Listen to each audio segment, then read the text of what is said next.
Si vivre ensemble signifie simplement partager la même maison ou le même appartement sans aucune connotation sexuelle, alors techniquement, ce n'est pas interdit. À proprement parler, il n'y a rien de mal à ce qu'un homme et une femme non mariés vivent dans la même maison ou le même appartement tant qu'il n'y a pas de relation sexuelle. Cependant, ce n'est pas ce que l'on entend généralement par le terme « vivre ensemble », qui est souvent utilisé comme euphémisme pour avoir des relations sexuelles avant le mariage, synonyme de vivre ensemble. Le dictionnaire définit vivre ensemble comme partager une maison et avoir une relation sexuelle.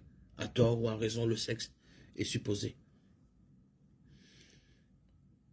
Vivre ensemble ou cohabiter comme partager une maison, avoir une relation sexuelle.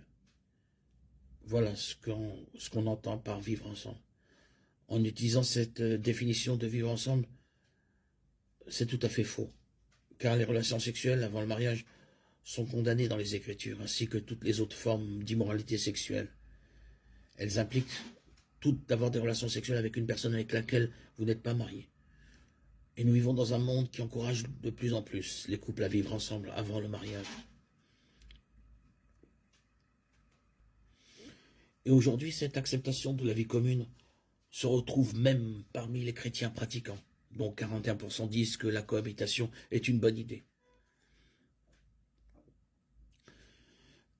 58% des évangéliques approuvent la cohabitation si le couple envisage de se marier. Malgré les tendances actuelles qui approuvent la vie commune, le message de la Bible reste le même. Dieu interdit les relations sexuelles avant le mariage. En plus des conseils bibliques, il existe d'autres bonnes raisons de ne pas cohabiter. L'idée selon laquelle vivre ensemble est une relation d'essai appropriée avant de s'engager dans le mariage s'effondre lorsque l'on examine la situation.